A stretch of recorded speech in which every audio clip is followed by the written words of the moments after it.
You guys are sitting on a gold mine of data. Gold mine. Majority of people in our industry are piloting this stuff, but only 5% are actually implementing it. That is a massive gap. I don't think there's a degree that you can go to college and get in AI. You got to be in the trenches. You got to be in the front lines. The market was perfect, right? Interest rates were low, cap rates were compressed, deals were getting done. You could snap your fingers and make shitloads of money. When that's happening, it's like, it's not broken, don't fix, right? You don't need to know these tools. You don't need to do things differently. It's working. You look at market conditions today, it's totally changed. AI is the Band-Aid to the problem that we're experiencing right now in CRE, that you do have to be more productive to survive. I'm telling you right now that anything's possible with AI. Look, we're catching rockets from space. Anything is possible with AI.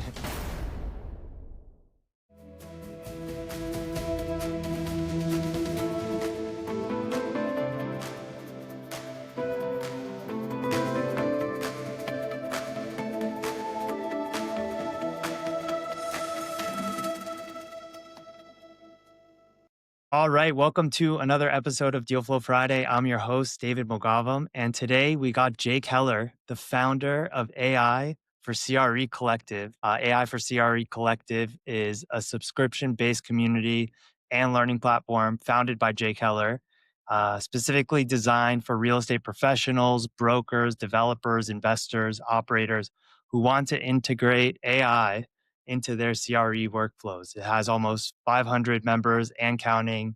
I am myself a member as of a week ago, and I'm already enjoying it. And Jake, it's an honor to have you. I've been following you on LinkedIn. Even if you're not a member, you should definitely follow Jake on LinkedIn. He gives a little nuggets from the community, shares it graciously with the world. And I know this is a type of community and membership that's going to go rapidly as AI is growing. So, Jake, it's an honor to have you on the pod. Thanks for having me, man, and thanks for the nice words. Yeah, Excited of to be here. course, of course. And Jake is newly married as well, so he's got the fresh husband glow going on right now. Yeah, I do.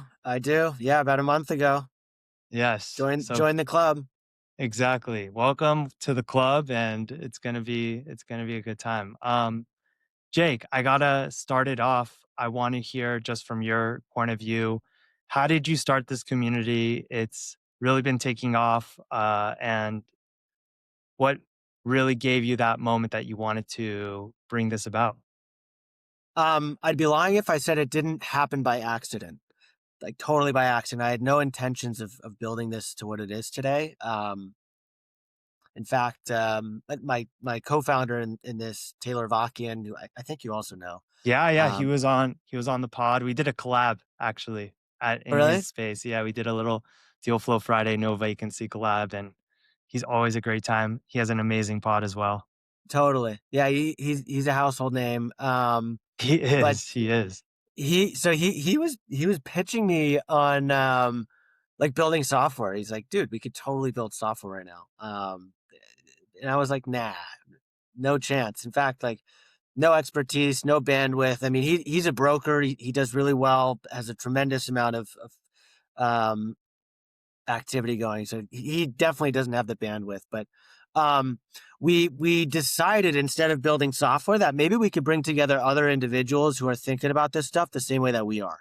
And he and I would geek out on this stuff all the time. When ChatGPT first came about, we were all over it. It was life-changing for the both of us. And so we thought by maybe bringing together other individuals who geeked out on it the same way that we did, we could learn some stuff, incorporate that into our business. I come from the development side. I'm third generation from a production home building family here on the West Coast, now sort of quasi family office. But we kind of launched this community and had just a bunch of people sign up on day one. I don't know the exact number, but maybe 100 people signed up on day one. And we were like, whoa, what the heck's going on here? And fast forward to today, we're almost at 500 people. It's steadily growing. We're learning a ton.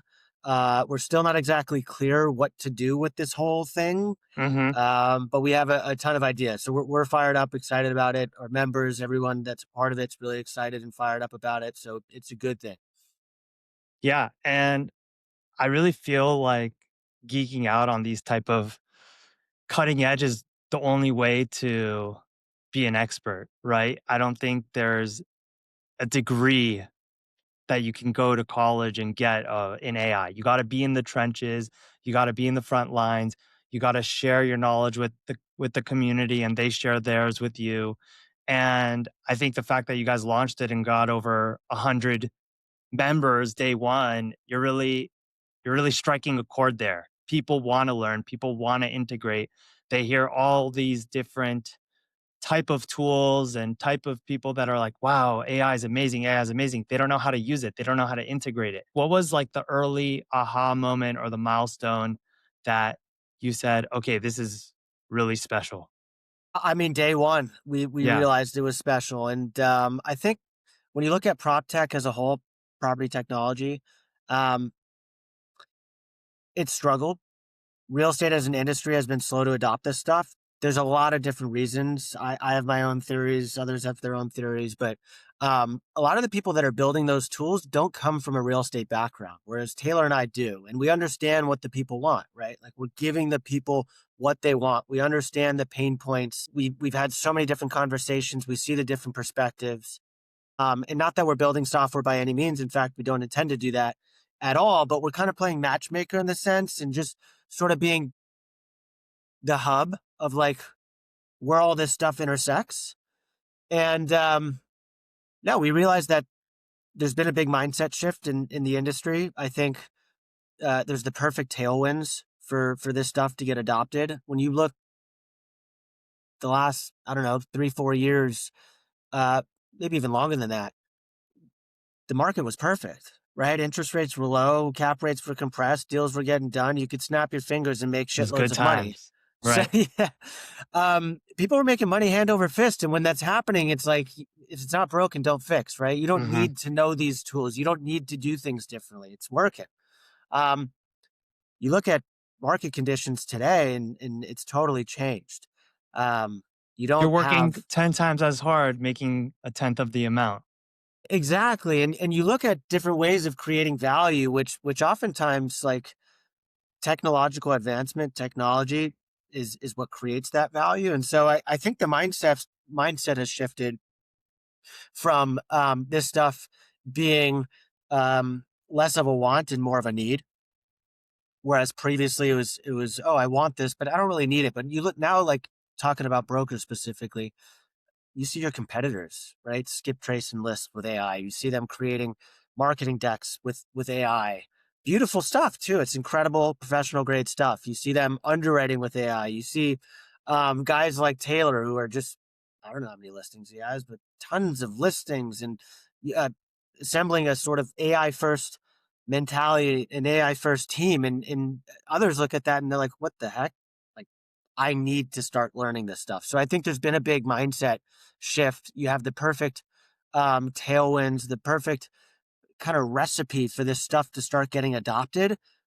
And it's there's some things that need to happen before mass adoption. I feel like data being one of them, privacy being another, and we can kind of get into that as we Let's get go. into that. Actually, that was just kind of my follow-up question. What do you think is the next step here with call it the internal race in our industry of adopting AI and having an edge? What's the next step here?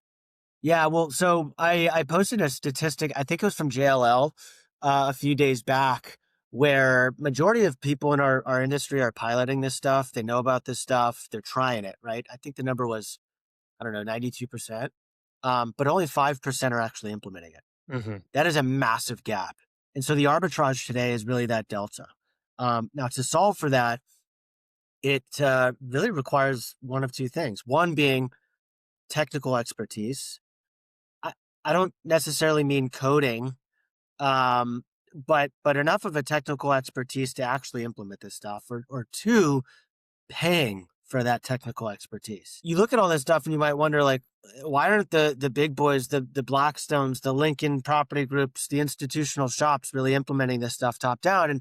And there's reasons for why that is. I'm a firm believer that one is it's the data, and then two, privacy. And I guess we could start with the second part, the privacy. I did a presentation to Lincoln Property Group on the West Coast. Both Taylor and I did, and we did a Q&A. It was awesome. We really enjoyed it. They enjoyed it as well. But every single question that we got was around privacy. And hey, I company policy doesn't allow me to upload this lease, or I can't. I don't feel comfortable putting my information on the internet for it to get open sourced and spread all over the place. And so, like, the mentality of that is obviously a problem and a hurdle that these folks need to get over. But also the whole compliance piece and these different tools, they need to educate these institutions. Not even just institutions, but everyone who's somewhat hesitant because of privacy. How all that works, and that by just throwing a lease on the internet, it's not just going to go to all of your competitors or all over the place and in the deep dark web by any means. Some of these tools really aren't compliant, and I'm not, I'm not an expert enough to know like the terminology of the compliance. It's like SOC 2, above my head type stuff. But there's levels to this, and I think a lot of founders, companies in general, are really focused on solving for that compliance piece because they know that's preventing mass adoption. So that's the whole privacy side of it. Things need to happen there. People need to get educated on how all this works, but it's also the data. And when you think about data, I've been challenged on this, and I've been spending a lot of time thinking about it myself. People start throwing around terms like data driven decision making. I think that's such a load of BS, like at all. Totally a load of BS. When I think about data driven decision making, I'll just kind of paint a picture for you. But you've been in the business a while, right? You have emails, you've sent out LOIs, you've gotten feedback on those LOIs, you've underwritten deals, you've had 10 different iterations of or versions of the model. You have DD files, DD rooms, you have all this stuff, and it's siloed. It's compartmentalized. It's not communicating with one another. It's not being synthesized. It's not consolidated, right? And so when I think of data-driven decision making, I think of this perfect idea where like all of this data is consolidated. You can communicate with it. You could use it in a much more meaningful way.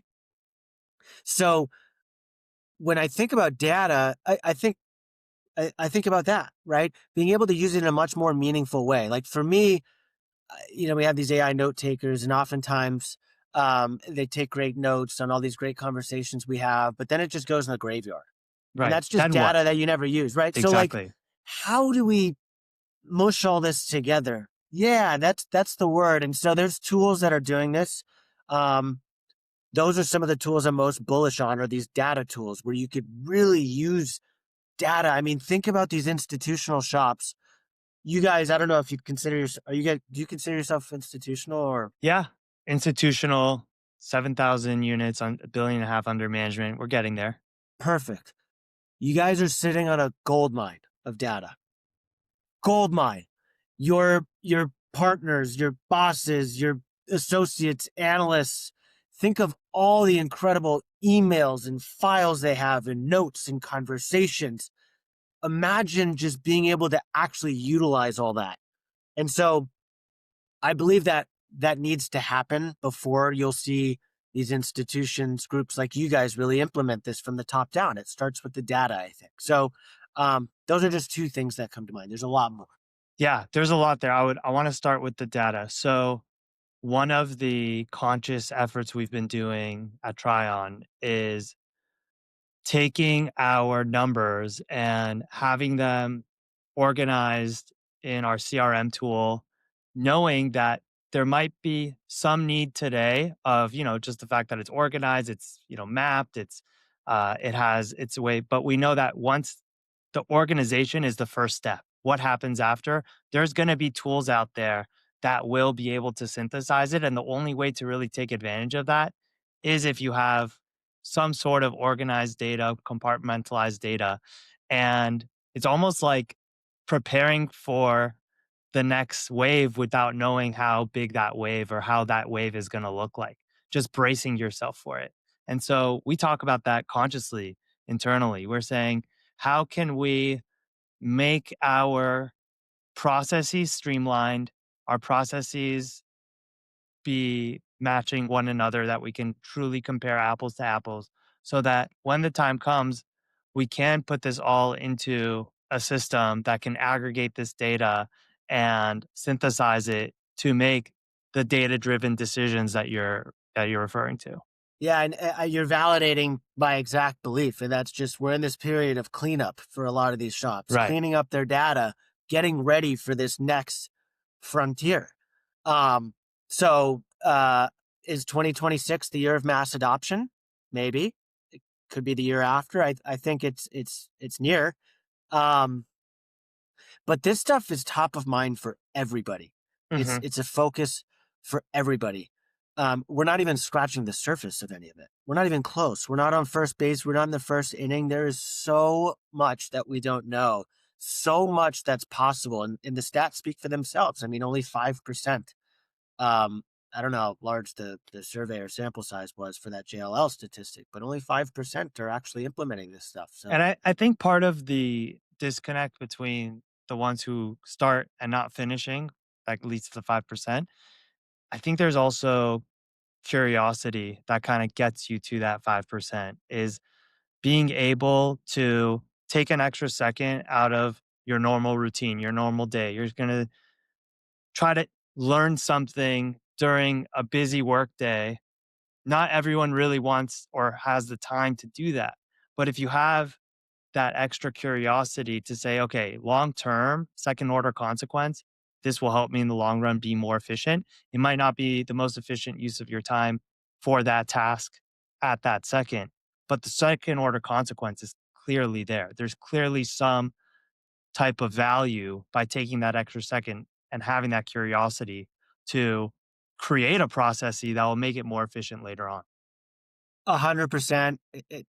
This stuff requires a massive time investment, and so what I'm trying to do with the collective is just make that time investment for commercial Worth real your estate time. individuals exactly, and just less overwhelming, easier to do. I'm trying to just essentially feed this to you on a silver platter. Hmm. I do a lot of the legwork. I'm testing these tools. I'm trying to figure this shit out. Um, excuse my language. No, you could Um, curse here. but that's the whole idea. It's like as commercial real estate professionals, you're so busy. You're digging up deals. You're raising capital. You got this to do and that to do. And it's like, when can you find the time to actually start testing and learning this stuff? And not to mention just the rate of advancement of this stuff. It's like even for myself, where I'm spending a very large majority of my time on it, I can't even keep up. Right. So the average individual, you cannot keep up with this stuff at the moment. It is moving so fast. So let me ask you, Jake, how much of the community are you preparing the tools and the workflows for your audience to learn versus the community actually providing their workflow and providing it to you and the rest of the community? How much of it is what? Yeah, it's the first time I've been asked that question. Um, but I have been thinking about that quite a bit because engagement and um, I'm preaching abundance mentality as it relates to this community, right? Like you get out what you put in, share ideas, share workflows, share your automations, share what you learned. Um, there's no secret sauce or magic bullet in this business. I at least I don't think so. Um, and so at the moment, it is a lot of me sharing what I see, what I've learned, um, all the different tools I've tested. But I have been having conversations with every new member that comes into the community. Yeah, we'll do a 30-minute call, um, and they will share with me their pain points, their perspectives. I'm collecting all this data, and I'm using it to then give back to the community. But like that's a tough nut for me to crack. It's like share your ideas. Share your ideas. People just are a little bit hesitant and guarded. With that, it's definitely not 0% of members of the community that are giving information. There are a handful of others. This morning, even I was talking with an individual who gave me a new use case, which I didn't even think of. Last night, I was talking with another gentleman in the community, and he gave me some good ideas and stuff. So, um, I wish there was more that I was learning, and I'm trying to make it a priority for that. But it's tough, man. Like again, as It goes busy back to professionals, the study, right, that JLL had too, is that there's people that will join the community, but to take the extra time to really, like, learn a workflow from scratch can be tough, and I think it takes a little bit extra curiosity in that point. One thing, by the way, I when I joined, you have a prompt that says, you know, "Introduce yourself, what do you do?" And then you say, "What's, like, your biggest bottleneck?" And I thought that was a great question for those joining because I always subconsciously think of that, but it was never in my conscious effort to say like, okay, how do I really spend most of my day? And it's always different things at different times of the day or different points. And it might be underwriting. And then we come up with a new way to automate that. And then it's okay, what's the next one? It's like, okay, emails. And now you've come up with a new way to organize that. So I wanted to ask you, what has been the most common pain point? And then what's your pain point during your day of your bottleneck that that you're trying to solve? it's a good question. I think so. What I've been trying to do is, um, or a better job of, I should say, is really understanding who is in the community. What's their role? What do they focus on, etc. And I've been learning that the majority are investors and brokers, and then there's a lot of miscellaneous appraisers and lenders, property managers, asset managers, etc. But as you would imagine, like it being heavy with brokers, what do brokers want? They want to close deals. How could I prospect more? How could I, um, cold call more? How could I get more leads? So I think prospecting has been a really hot topic. I'd say acquisitions for investors has been a really hot topic. So underwriting, market research, um, those are really common. And then for myself, like, yeah, I'd say the acquisition piece is sort of the pain point, right? Like, and I'm working with my partner. We're trying to build a very comprehensive and robust acquisitions operating system. I wanted to also ask you, like, what are some of the common pitfalls you see when CRE professionals are trying to adopt AI workflows and trying to adopt these underwriting and deal analysis? What are some of the pitfalls and traps that they fall into? I think the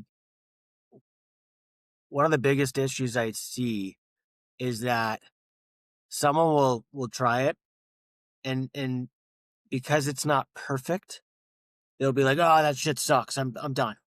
It's not ready." Time and time again. I posted a tweet um, not too long ago that went viral, um, and I was using Gemini's Nano Banana Pro, which is their image generator, to create floor plans, and it was kick ass. Like, I think I saw um, that one. Yeah, it was kick ass, and anyone who says otherwise is just not a serious individual, in my opinion. It's not perfect, okay? right. And the idea was not that we use these as construction documents or production ready drawings, right? It was just simply, hey, look what AI could do within a matter of seconds. And every architect on the deep web and Twitter was just roasting me, like, They took ha, offense. yeah, yeah, ha, like that door doesn't close properly, or like this is such garbage. Like, oh, if you came to me with this, I'd laugh in your face. And I'm like, you're just not a serious individual. And like, these are the types of people that we're dealing with, and as part of our industry, right? And like, why we're slow to adopt this stuff, right? Like, get in there, play around with it, figure it out, accept and recognize that these are massive achievements. These are baby steps, right? So like I'm kind of sick and tired of hearing from people like, oh, well, because that's not perfect, like, I'm just done with it. And so they give up, and it's a massive step backwards. So that's a big problem I see. Do you think part of that is uh, people just trying to keep their integrity in what they do and saying, "Hey, I'm worth more than that. I'm They're better than that." scared. They're Scared, scared. They're right? scared. I mean, the architects, I think, are a very sensitive group. I love the architects. Don't get me wrong. They're the quarterbacks. They make the world go round, but they're Right. generally a sensitive group. Is what I've They're um, emotional. They're very emotional. emotional. Very They wear emotional. their heart on their sleeve. That's for 100%. sure. I agree with I that.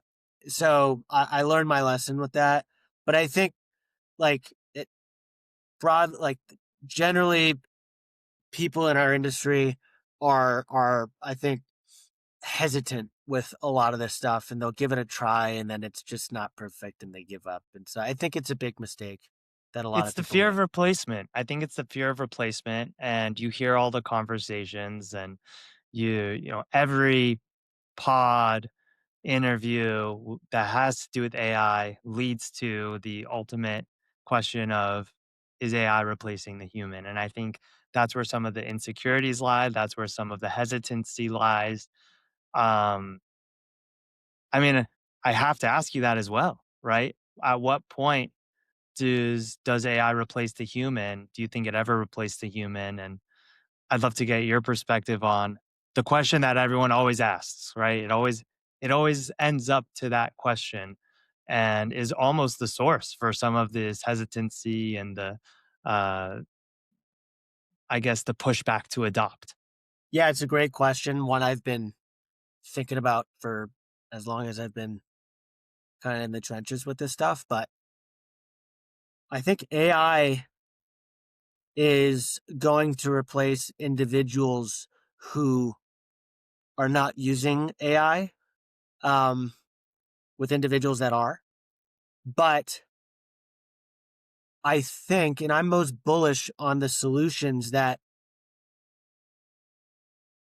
multiply our existing capabilities as humans, right? That allow us to do what we do better or more efficiently or at greater scale. Um, so there's no doubt that we'll see layoffs from companies because of AI, especially in the whole real estate industry as well. I think we're not far away from a scenario that somebody has a billion AUM and it's really just them, nobody else. Right. I think that's a very likely scenario. I don't know if that's in 2 years, 5 years, 10 years, 15. I don't think we're far away from that. Um, but I think the idea that AI is just going to come in and replace you, I think is kind of a load of BS. Um, a very common question people ask, like it's is as it relates to underwriting, but is AI going to replace the analyst? And I don't think it is. Um, I think it's going to level the playing field. I think it's going to lower the barrier to entry. I think it's going to um, allow for analysts to focus less on data entry and more on analysis, which is what they're supposed to do, Right. right? Not just On plug and judgment. chug. Yeah, I mean, like think about it. Not long ago were the days where you're extracting rent rolls and P&Ls and creating pivot tables and plugging in all this data, spending 60, 70, 80% of your time on that, and then just the rest of it being analysis. Like as humans, we form relationships, we use judgment. Those are here to stay. That can never be replaced, right? But a lot of Right. the other stuff before that can be solved for with AI, can be automated with AI. The data entry, right, as it relates to analysis, like we're at a point where that can be done entirely with AI. There's tools like Quick Data AI, Index AI, Shortcut AI, which not a lot of people know about. But stop taking PDF rent rolls and T12s and spending an hour or two throwing it into Excel. It's a waste of time. You don't need to do that nowadays. So Anyways, kind of getting off topic, but back to your original point. Like, No, and I think listen, it's true.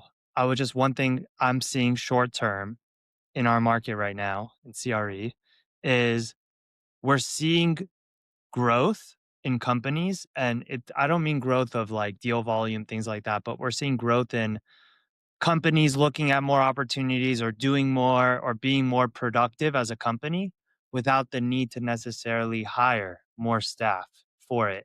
And we're also at a time in CRE where there's volatility, it's hard to add to your overhead. And so AI is the band-aid to the problem that we're experiencing right now in CRE, that you do have to be more productive to survive right now. Um, so I think short term, maybe some of those entry level analysts are feeling that. Some of those entry level architects are maybe feeling that, totally. where they're like, "Man, I can't get a job right now." And I think you are going to see a uptick in employment where maybe it's not massive layoffs, like you said, there might be some, but you're going to see growth without the hiring. Short term.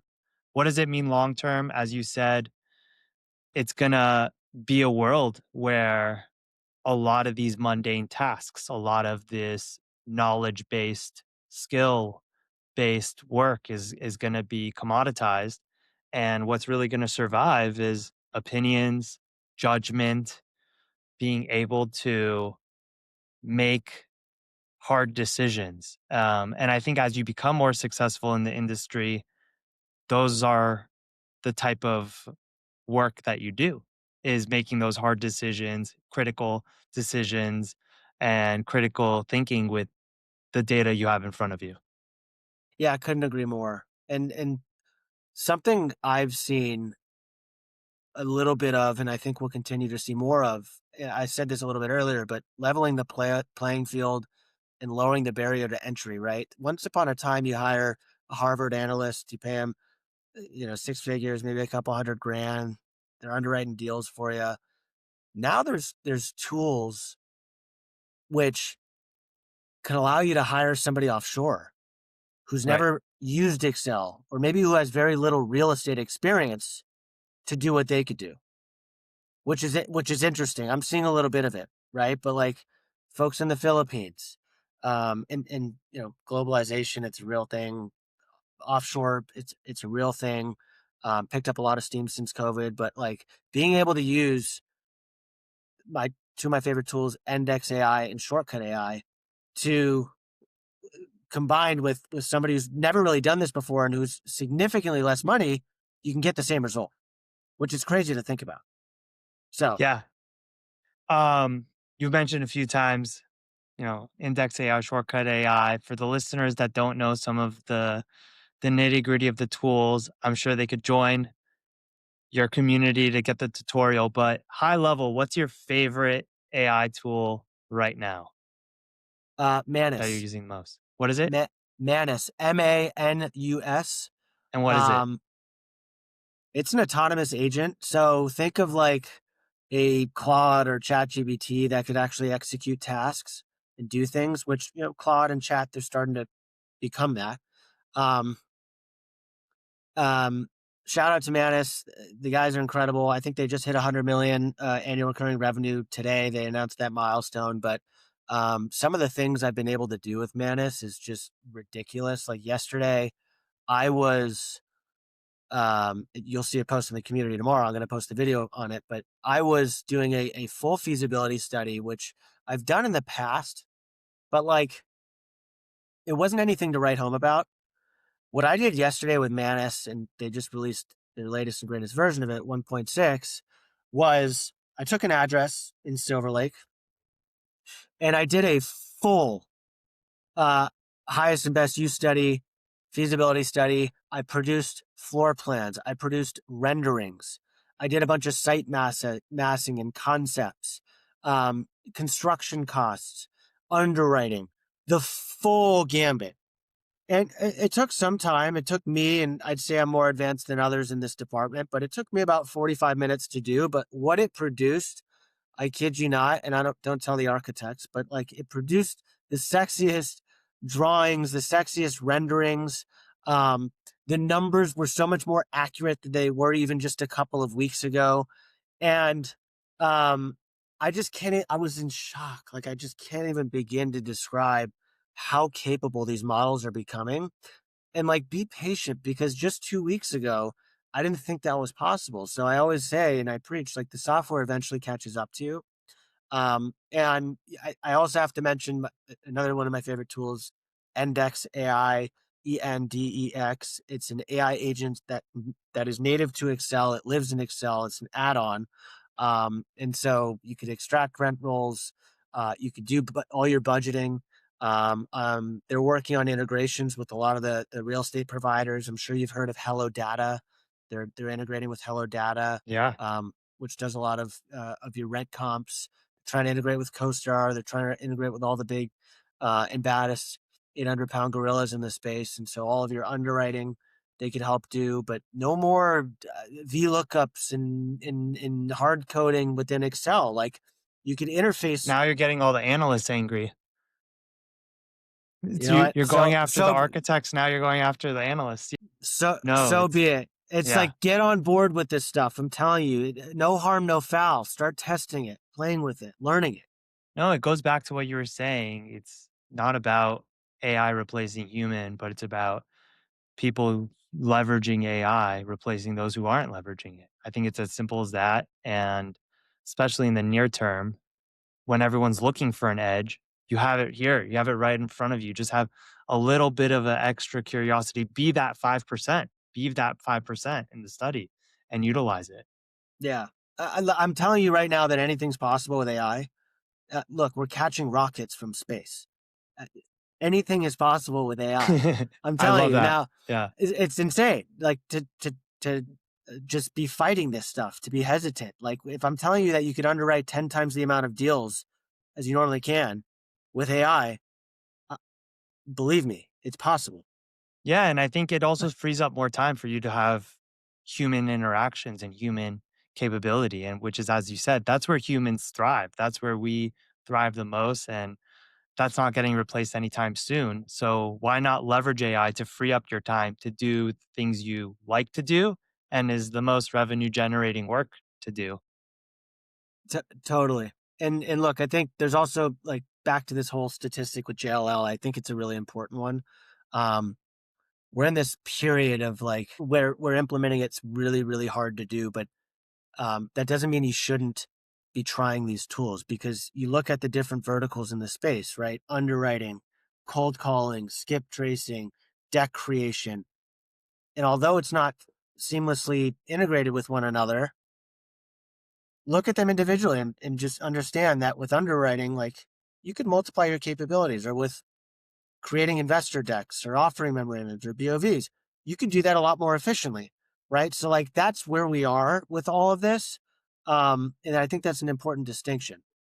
Yeah. So I guess to lead you with one of the wrap up questions, what's for a company that's like Tryon or bigger or smaller, what's your advice for implementing this type of AI?